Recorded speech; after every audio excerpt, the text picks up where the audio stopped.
Welcome back, friends. We are now on card 15, the Devil, which is probably the second most misunderstood card, right up there next to Death. This is the Pamela Coleman Smith version. We always start with this one as the original.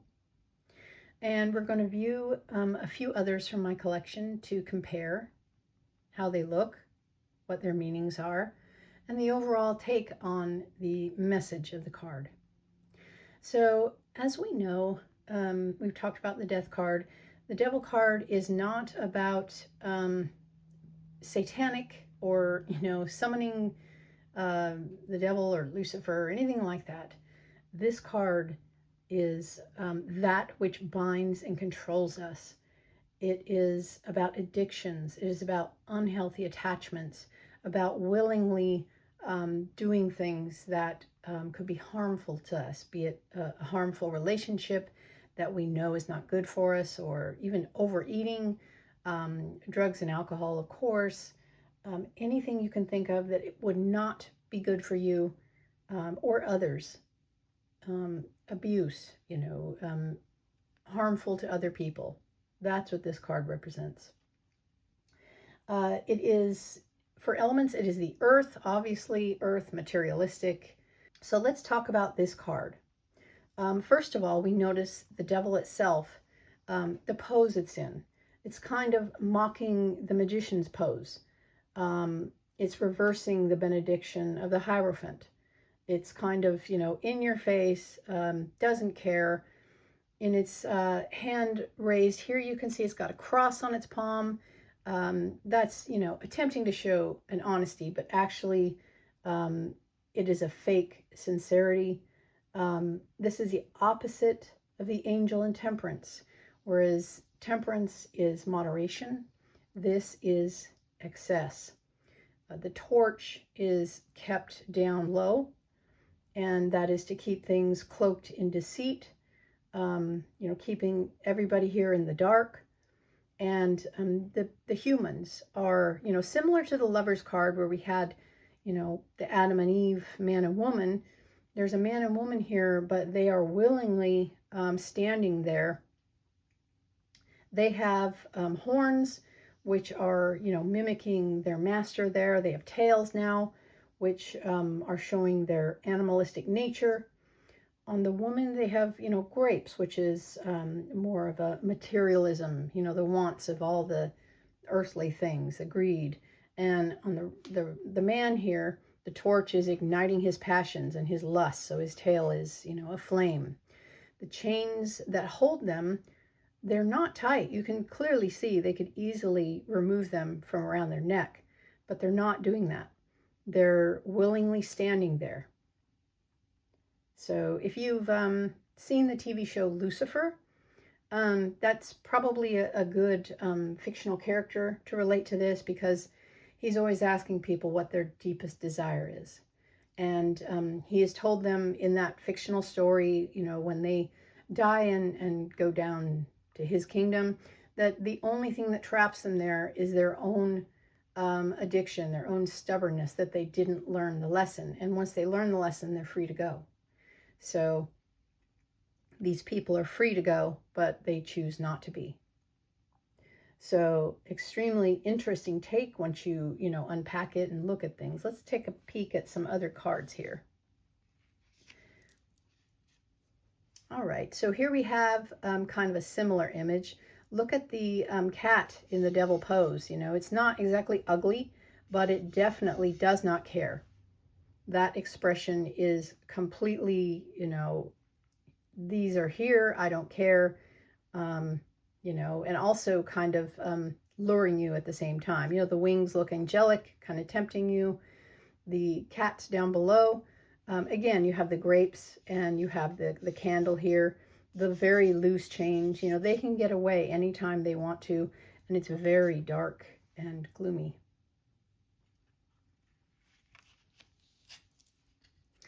This is from the Crow Tarot, one of my favorites. Again, a very, barren landscape here. The crow is wearing the disguise, of the devil. with the reversed pentagram. Obviously, people associate that with, you know, the satanic goat, because sheep are more willing and goats are, you know, very rowdy and unruly. So the horns and the ears and the nose of the goat make that up. But it is just standing there minding its own business, and here we have a bird that is, you know, chained to it. This is from The Raven's Dream, the same author, and interesting, there's the same devil. So we have a raven in a cage, and the devil is standing on the open door, so there's no chain, but the cage, the open door to the cage, is what is representing that chain.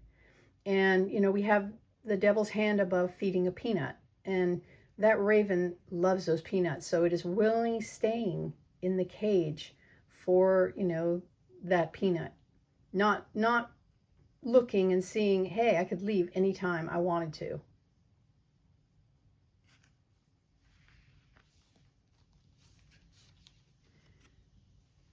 Here we have a depiction of the devil, not so ugly or brutal. This one, you know, looks very friendly, is smiling and enticing us with, you know, beautiful flowers and riches and golds and jewelry, just kind of tempting us.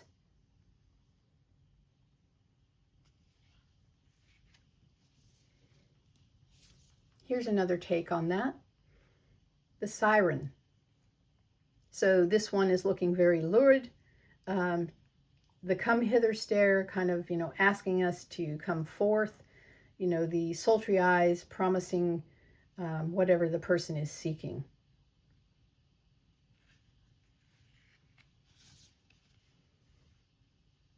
Here's another one, surrounded by, you know, the flames of passion and lust and anything that we truly, really want deep down. This one is offering a hand, you know, come to me. Almost like, you know, vampiric, luring you there.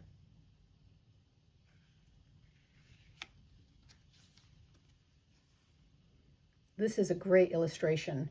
This one is about the white whale, Moby Dick, and how the captain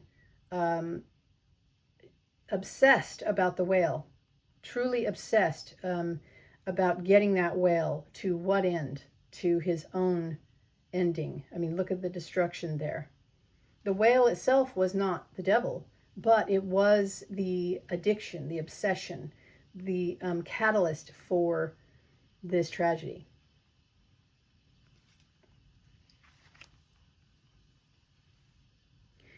This one is called Temptation, which again is, you know, calling back to these luring, you know, deceptions here.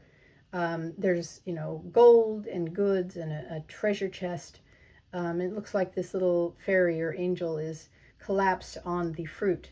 So the forbidden fruit, you might say. But was it poisoned? Are they, you know, getting a good dopamine from the intoxication of the sugar? You know, we don't know, but this probably represents me with chocolate. Cannot say no. So, and finally, here is one. The dragon is chained. There is no devil in the picture. However, you know that the devil is present because it's chained there and it is not happy. We know also that a dragon can probably melt these chains easily, but it chooses to be there. Its own choice, its own addiction, habit, blind, you know, not wanting to see the truth of the harmful action or the harmful person that did this to them. So that was the devil card. It's always fascinating to me to take a different look at these cards, especially the ones that are so misunderstood. I hope you have enjoyed it as well, and I will talk to you in the next one.